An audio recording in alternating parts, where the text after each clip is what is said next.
लियाकत रिजवी जी द्वारा लिखित सिंध की कहानी गुलाब की खुशबू का हिंदी अनुवाद देवी नागराजी जी के शब्दों में प्रस्तुत है। गुलाब की खुशबू। सूरज धीरे धीरे दक्षिण की कोख में छुप रहा था और कौवे अपने अपने घरौंदों की ओर लौट रहे थे। हवाएं पेड़ों से उतरकर यूनिवर्सिटी की खामोशी के साथ तेज दौड़ रही थी और हौसलों पर शाम का धुंधल का रंग चढ़ रहा था। ऐसे वक्त में सेंट्रल लाइब्रेरी वाले रास्ते से नीचे कल्चरल इंस्टीट्यूट की ओर जा रहा था। चलते हुए वो अपने बालों को बार बार बाएं हाथ से ऊपर पीछे की ओर भी कर रहा था, जिसे हवा की शोखियां मिटा रही थी। आज उसे लग रहा था कि उसका मन अशांत है। कल रात इंटरनेशनल ब्रॉडकास्ट सुनने के पश्चात उसे महसूस हुआ देश की सुहागिन औरतें वैधव्य की अंधेरी खाई में फेंकी जा रही हैं। बच्चों को यतीम होने की सजा दी जा रही है। माओ की आशा भरी आंखों से नौजवान बेटों के सिंदूरी सपनों को उजाड़ कर जैसे कर्पूर फैलाया जा रहा है। पिताओं के सर से अनमोल पगड़ियां उतारकर उनके चांदी जैसे बालों में कमर दोहरी करने वाले वियोग की धूल डाली जा रही है। बहनों के अध खुले होठों में भैया मेरे चौधरी के चांद के लफ्ज लटक रहे हैं और उनकी चीख जैसे किसी लंबी बारूदी सुरंग में जाकर ठहरी हो। उसे लग रहा था कि जिंदगी बहुत महंगी होते हुए भी अधिक सस्ती है। सुबह कमरे में किसी दोस्त से बहस करते चिढ़ गया, जिसने कहा आदमी सुस्त है, बुजदिल और डरपोक है, जाहिल और काहिल है। उसका चेहरा लाल हो गया था, मुंह से बेअख्तियार निकल आ गया था, समूरी बकवास है। कौन कहता है आदमी सुस्त है और बुजदिल है? आदमी तो बंदूकों और राइफलों के सामने यूं आ रहे हैं जैसे शिशुरंद अपने घरौंदों में लौटते हो। दोस्त को कहा था हम बड़े हरामी हैं, इतिहास हमें कभी माफ नहीं करेगा। हमें कौम के नफे और नुकसान से कोई संबंध नहीं है। हकीकत में हम अपनी जातीयना और निजी लाभ के भूखे हैं। इतिहास के कैलेंडर में वे गोलियों से छलनी हुए सीने, गर्म और नौजवान दिन, अधूरी ख्वाहिशों और अनगिनत सपनों से सुलगते नैन, उन नौजवान शहीदों की बहनों और माताओं के आंसू, उनकी बीवियों के इंतजार में नम आंखें हमें हमारे बाद आने वाली नस्लों के आगे नंगा और जलील करती रहेंगी। हमारी आने वाली नस्ल हमसे नफरत करेगी। हमारे गरीब मजलूमों के खून और आंसुओं को बेचा है हमने। और बीच में उसके दोस्त ने एक बेसुरा ठहाका लगाया, जैसे पुरानी दीवार से चिप्पड़ गिरा हो। दोस्त ने कहा यार तुम तो बहुत जज्बाती हो गए हो, और उसकी आंखों से आंसू भरे। कहा ऐसे मामलों में वाकई संजीदा रहता हूं, क्योंकि ये मामले सिर्फ सियासी शालीनता के नहीं है, पर सारी कौम के समर्थक है, इंसानी हित के पक्षधर है। और फिर शांत स्वर में कहने लगा आदमी जाहिल और डरपोक नहीं, डरपोक और जाहिल वे हैं जो आदमियों को जाहिल और चोर समझते हैं। और उसे लग रहा था कि उसका मन शांत नहीं है। आहिस्ते आहिस्ते अपने देश के कल्चरल इंस्टीट्यूट की ओर बढ़ रहा था और सूरज दक्षिण में अस्त हो रहा था। ये वह संस्था है जहां देश की सभ्यता सुरक्षित रहती है। अचानक उसे सभ्यता के शिष्टाचार के संदर्भ में एक और असुरक्षित होने का ख्याल बिजली की तरह घेर गया। क्या हम धीमे धीमे अपने आप से भी अजनबी हो रहे हैं? इंस्टीट्यूट के बाहरी लान में मूमल उसका इंतजार कर रही थी। उसका चेहरा उस फूल की तरह है जो सायकाल की हवा में यूं झूम रहा है जैसे दौड़ती हुई हवा को पकड़ने की कोशिश कर रहा हो। वो आकर मूमल के बगल में खड़ा हो गया। मूमल ने उसी अंदाज में निरंतर फूल की ओर देखते हुए उससे कहा, देर कर, तुम्हें क्या पता चला कि मैं आ गया हूं? जवाब न देकर उसने सवाल किया, तुमसे पहले हवा तुम्हारी खुशबू ले आई मेरे पास। मूमल ने फूल पर से निगाहें उठाकर उसके चेहरे पर बिछा दी। उसे लगा कि किसी पुरानी इमारत की दीवारों पर तेज बारिश के बाद जैसे सूरज की रोशनी फैल गई। मैं आज बहुत परेशान हूं, मैं समझ रही हूं, क्योंकि तुम पुरानी तस्वीर के समान लग रहे हो, पर बात क्या है? मूमल ने मुस्कुराते हुए अपने लंबे बालों की लट को दाएं हाथ से पीछे करते पूछा, तुमने कल इंटरनेशनल ब्रॉडकास्ट सुनी थी? हाँ। ठंडी सांस लेते हुए मूमल ने अपनी निगाहें दूर झूमते हुए नरगिसी फूलों पर डाली। खामोशी। वे दोनों जैसे खामोशी के बिस्तरे में तकिए की तरह लिपट गए। सारा इंस्टीट्यूट खामोशी के तालाब में कमल की तरह तैर रहा था और हवाएं जैसे मासूम बच्चों की तरह माहौल से बेखबर होकर नृत्य कर रही थी। मूमल ने उसके पास सरकते हुए कहा, आदमी जब खामोश होता है तो ऐसा क्यों लगता है कि हर पल हर क्षण रबर की तरह खिंचता हुआ लंबा हो जाता? उसने सवाली नजरों से मूमल की ओर देखा। हमारी जिंदगी खामोश डिक्शनरी का बिना लफ्जों वाला बाब है और हम। तुम कुछ ज्यादा परेशान लग रहे हो, तुम शब्दों में बात नहीं कर रहे हो। मूमल ने उसकी बात बीच में ही काटते हुए कहा, असली समस्या क्या है? मूमी, मैं सोचता हूं कि दिन से रातें और रातों से दिन जन्म लेते हैं, पर क्या हमारे नसीब में एक भी ऐसा दिन है जिस दिन हमारी आंखों के सभी सपने, मन की सभी आशाएं वास्तविक आनंद ले सके? उसने धीमी और विनम्र आवाज में यूं कहा जैसे कोई भूला हुआ मुसाफिर भटक भटक के थक हार के किसी घने पेड़ की छांव में बैठ जाए।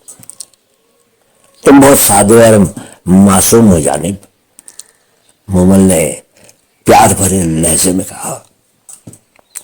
मैं बहुत थक गया हूं मूमल, उसने कुछ यूं कहा जैसे उसका कुछ खो गया हो। तुम बेवजह दौड़े हो, तुमने आंखें मूंद कर तितलियों को पकड़ने की कोशिश की है जानिब। मूमल ने उसके हाथ पर हाथ रखते हुए यूं कहा जैसे वो कोई अहम फैसला सुना रही हो। दोनों चुप। उनकी बातों से कमरे में खामोशी ऐसे आकर गिरी जैसे छत में से चिप्पड़ गिरती है। क्षण भर की चुप्पी के बाद जानिब ने अपने बालों में उंगलियां फिराते हुए कहा, हमारी जिंदगी में हमारे एक जैसे दिनों में तब्दीली कब आएगी? हम जिस चीज के लिए लड़ते हैं वो चीज मिलेगी भी या नहीं? आखिर कब तक? आखिर कब तक हम जिंदगी के गुलाब की खुशबू के लिए, रातों में दिन के लिए और दिन में सूरज उगाने के लिए लड़ते रहेंगे? आखिर कब तक? उसने आखिरी जुमला ऐसे खत्म किया जैसे वह रो देगा।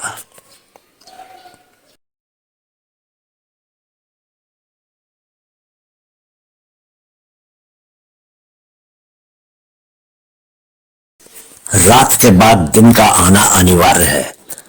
रात अगर लंबी है तो घबराना नहीं चाहिए। यूं कहते हुए मूमल की आंखों के आकाश पर प्यार और आस के करोड़ों सितारे जगमगाने लगे।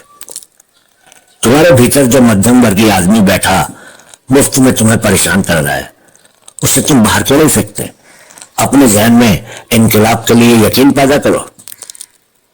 तुम हमेशा ऐसी अवसादकारी बातें क्यों करती हो? उसने अचानक इस तरह पूछा जैसे कोई नन्हा बालक नींद में से चौंक कर उठता है, और उस पल में उसे लगा कि यही बात पहले भी कई बार वह मूमल से कह चुका है। मूमल ने एक हल्का सा ठहाका मारा जैसे जल तरंग बाढ़ हो। उसकी ओर थोड़ा झुककर कहा, तुम संकीर्णता के खूबसूरत जाल में फंस गए हो। वो हैरत से मूमल के गोल चेहरे को देख रहा था जिसके मुंह से शब्द बरसाती बौछार की मानिंद निकल रहे थे। मूमल ने अपनी बात को उसी अंदाज में जारी रखा, तुम बहुत ही कुशल सूझबूझ वाले इंसान हो जानिब। मुझे यकीन है तुम उसी कट्टर विचारधारा में अपनी प्रतिभा को यूं दफन कर रहे हो जैसे पहले जमाने के लोग अपनी बेटियां दफना देते थे। तो ये संकीर्णता है, यानी देश के साथ कोई भी समस्या नहीं है मम्मी। यह रोज जो गाड़ियों और बसों की मानिंद सोच समझ और दाढ़ी मूछ वाले बालक पैदा कर रही है। हमारा देश जैसे एक प्रसवशाला बन गया। हम एक एक करके घरों में बंद हो रहे हैं। उसकी बातों में दरअसल असर था। मुमिल उसके इसी अंदाज पर मोहित हो जाती थी। उसके पास जैसे लफ्जों के भरे हुए ब्रीफकेस से वो देश के मामले को अपने विशेष अंदाज में जब भी पेश करता था तो लगता था कि वो बातें नहीं पर पानी पी रहा हो। पल भर रुककर उसने मुमल की गली कहानी आंखों में घूर कर कहा, पर मुमी, ये तुम शायद आसानी से ना समझो। मानता हूं कि तुमने मार्क्स और लेनिन को बहुत पढ़ा है, मैंने भी उन्हें पढ़ा है। तुम पहाड़ की ऊंचाइयों से देखती हो, इसलिए तुम्हें नीचे की चीजें छोटी नजर आती है। तुम भले ही कौमी समस्या पर अच्छा। मुमल ने उसका वाक्य आधे में काटते हुए कहा, चीजें ऊपर से देखी जाए तो भी और नीचे से देखी जाए तब भी छोटी नजर आएंगी। फासला ऊपर से शुरू करें या नीचे से, होता तो समान है। पर यह एक फलसफा है। हमें एक बात समझनी चाहिए कि हमारे इंद्रियां भी हमें धोखा दे जाती हैं। वे भी विश्वसनीय नहीं है। हकीकत बहिष्कृत और मान्यता प्राप्त जांच पड़ताल के आधार पर नहीं परख सकते। किन हालातों में हमारी इंद्रियां हमारा साथ छोड़ जाती है तो कहीं साथ निभाती है। बाकी जहां तक मार्क्स और लेनिन के पढ़ने का सवाल है तो तुमने उन्हें पढ़ा जरूर है, पर संकीर्णता की ऐनक पहनकर। तुम मार्क्स को धर्म भी करते हो तो फकत आयरलैंड के मुकदमे के हवाले से।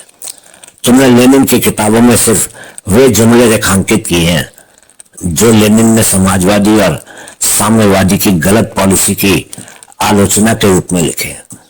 पर शायद तुमने लेनिन के वो अंश नहीं पढ़े जिसमें उसने संकीर्ण कौम परस्ती और लिबरल पहलुओं की निंदा की है। तुमने शायद वे जुमले नहीं पढ़े जिनमें लेनिन ने कौम परस्तियों की लालित्य, कोमलता और रोमानियत की कमियों को प्रदर्शित किया है। वो इस तरह सुन रहा था जैसे आईना देख रहा हो। मुमल की यही खूबी उसे बेइंतहा पसंद थी कि वह हर सच्ची बात को बेझिझक कह दिया करती थी। मुमल के शब्दों में वाकई एक ऐसी कशिश थी जो हर आदमी की सोच को आग की तरफ खींच कर ले जाती है। मुमल बात कर रही थी, हवा फूलों से खेल रही थी और सांझ किसी माझी की मुस्कान की तरह फैल रही थी। मुमल बतियाती रही, जनाब, हम तो ख्वाब अपनी आंखों की अलमारियों में बंद किताबों की तरह सजाए फिर रहे हैं। एक दिन उन अलमारियों के किवाड़ खोलेंगे और कायनात में नए ख्वाब जन्म लेंगे। हाँ, ये मेरा यकीन है, अडिग यकीन। ऐसे कहते हुए मुमल ने सुकून बख्शाने वाली लंबी सांस ली और फिर अनजान लम्हों तक वे दोनों एक दूसरे की डोर से बंधे रहे, सावन के दरिया के दो किनारों की तरह। दोनों के भीतर उमंग थी, जोश था, हलचल थी। एक दूसरे की ओर देखते रहे और खामोशी उनकी निगाहों में शब्द भरती रही। नजरों की उस खामोश बहस में भी जानिब हार बैठा। हमें कुछ देर हो गई है, जानिब ने अपनी निगाहें उसकी निगाहों में उड़ेलते हुए कहा। मुमल आसमान में किसी मासूम बच्चे की मैली चोली जैसे बदली को देखते हुए उठ खड़ी हुई। हवा जैसे उसके कपड़ों से खुशबू झटक रही थी। तुमने अपनी असली समस्या तो बताई नहीं। ऐसा कहते हुए मुमल ने अपना हाथ उसकी ओर उठाने के लिए बढ़ाया। जामिल ने अपना हाथ मुमल के हाथ में देते हुए कहा, मुमल, ये हाथ मुझे शाह लतीफ ना बना दे।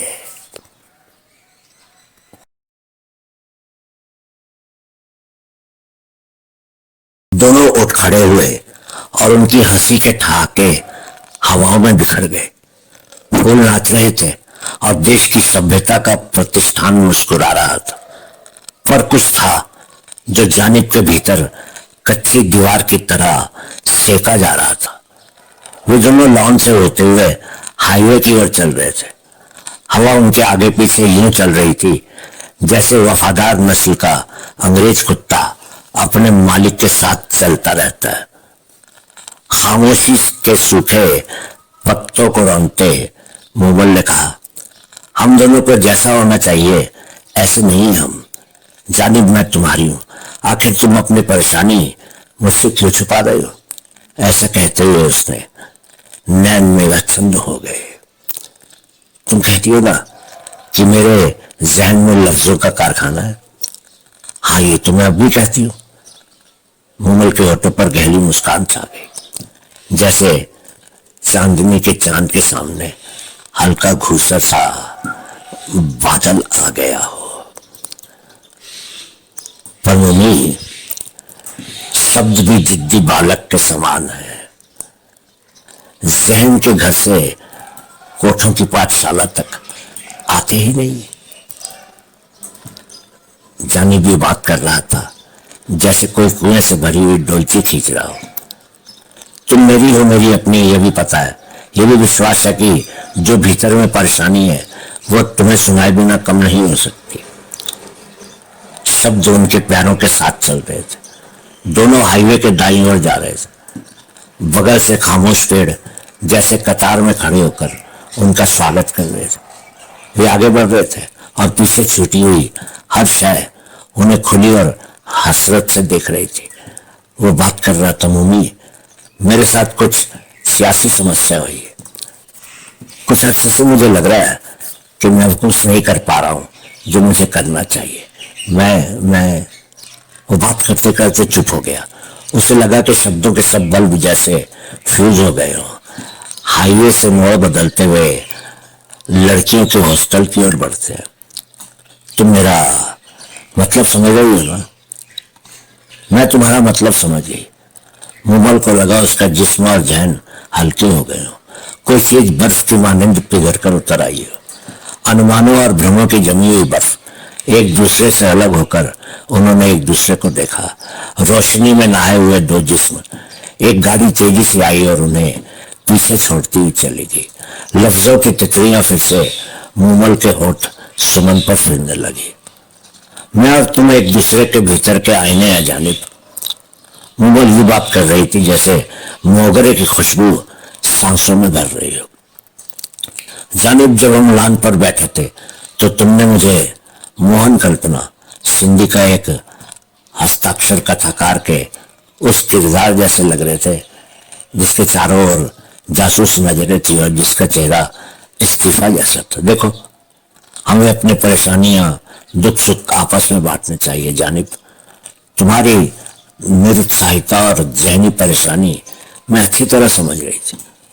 हॉस्टल आ गया और वो गेट के बाहरी तरफ पोस्ट के डिब्बे को टेक लगाए हुए एक दूसरे को धकेलने लगे।